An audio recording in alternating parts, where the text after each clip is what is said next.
অনেকের ওই যে হাড্ডিতে ব্যথা থাকে না, দেখা যায় যে শরীরের ব্যথা করতে পারে না, যে হচ্ছে যে বলতেছে ভাই ক্যালসিয়ামের অভাব। শোনেন, দেশি পানটা আছে না, পানের সাথে একটু চুন দিয়ে খাবেন, কিন্তু না সুপারি টুপানি, পানের সাথে চুন। পান এবং চুন এইটা শরীরের এর ভিতরে যে এনজাইম রসটা আছে এটা দেখা যায় খাদ্য হজম করে এবং আমাদের শরীরে ক্ষারীয় মাধ্যম তৈরি করে।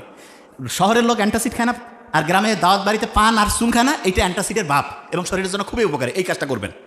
তারপরে আপনি দেখবেন ইলন মাস্কের নাম শুনছেন তো, উনি এখন বলতেছে যে এই পৃথিবী নিয়ে ওনার এখন যেটা চিন্তা, যে উপর থেকে কোনো একটা শক্তি আছে যেটা আমাদের সবাইকে তৈরি করছে, দেখতে চাচ্ছে যে আমরা কি করি।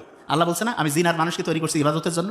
তার মানে ইলন মাস্কের চিন্তা আর আল্লাহ যে আমাদের কোরআনের মধ্যে বলছে একেবারে হুবহু মিলে যায়। জাস্ট ও আল্লাহ হিসাবে কাউকে মানে কি মানে না জানি না, কিন্তু একটা সোর্সের কথা বলে, একটা শক্তির কথা বলে।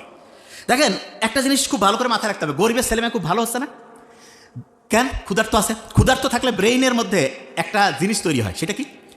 ব্রেইনের মধ্যে ক্ষুধার্ত যখন আমরা থাকি, ওই সময় যদি একটু হাঁটাহাঁটি করে দৌড়াদৌড়ি করে, তখন দেখা যায় ক্ষুধা আছে আবার হাঁটাহাঁটি দৌড়াদৌড়ি করতেছে, তখন BDNF brain derived neurotrophic factor তৈরি হয়। এইটা হলে ব্রেইনটা দেখা যায় একটা জিনিসে ফোকাস করার ক্যাপাসিটি বাড়ে।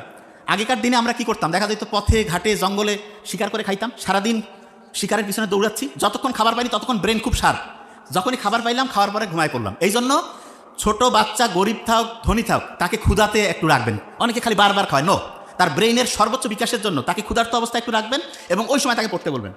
অনেকে আছে এই সময় দেখবেন পলিস্টার আছে না, পলিস্টারের কাপড় ব্যবহার করে না, পলিস্টারের কাপড়ের মধ্যে যে উপাদান থাকে ওই সিনথেটিক উপাদানটা মেয়েদের হরমোনাল যে ব্যালেন্স সেটা নষ্ট করে দেয়। মেয়েদের PCOS, মেয়েদের এই যে সন্তান জন্মদানের যে প্রক্রিয়া, এই প্রেগনেন্সি, এগুলোতে সমস্যা করে। আর ছেলেদের দেখা যায় টেস্টোস্টেরন যে হরমোন আছে সেটা কমতে থাকে। যারা স্টুডেন্ট আছেন সবসময় খেয়াল রাখবেন, খুব ভালো, যখনই পড়তে বসবেন তার আগে রুম মানে যেই জায়গায় বসবেন টোটাল জায়গাটা একদম চোখের সামনে থেকে সব কিছু সরাই ফেলবেন। এই কাজটা করলে আপনার ব্রেনের অ্যাক্টিভিটি 35 থেকে 45% বেড়ে যাবে। তারপরে ডায়েরি নিলেন, কলম নিলেন, আর ওই যে বইটা নিলেন, নিয়ে একটু 1 মিনিট পরে টার্গেট করবেন। 1 মিনিট। অনেকে টার্গেট করে 8-10 ঘন্টা পড়বো, পড়া হবে না। ব্রেন কবে যে 8-10 ঘন্টা পরে একটু ফেসবুক থেকে ঘুরিয়ে আসতে গিয়ে শেষ। 1 মিনিট টার্গেট নিয়ে পড়বেন, গেম চেঞ্জিং হবে। আর যা করবেন মেইন পয়েন্টটা লিখবেন। আমরা যা কিছু খাই, যে এখানে বোতল আছে, আমি তো এগুলো খাই না নর্মালি, দেখবেন আমার বোতলগুলো আলাদা। এগুলোর মধ্যে আমি সেদিন আকিস গ্রুপ অফ ইন্ডাস্ট্রিজের ওইখানে প্রোগ্রামে ওনাকে বললাম, মহিউদ্দিন ভাইকে, যে এগুলোর মধ্যে মাইক্রোপ্লাস্টিক আছে। এগুলো কি করে? রক্তের মধ্যে ঢুকে রক্তের নালীগুলোকে আস্তে আস্তে আস্তে আস্তে আস্তে জ্যাম করে দেয় এবং রক্ত ঠিকভাবে কাজ করতে পারে না। রক্ত হচ্ছে জ্যামের মধ্যে পড়ে যায়। রক্ত যদি জ্যাম লাগে, রক্ত যদি ঠিকভাবে কাজ না করে, তখন দেখা যায় আমাদের শরীরে রোগ জীবাণু বাঁধে।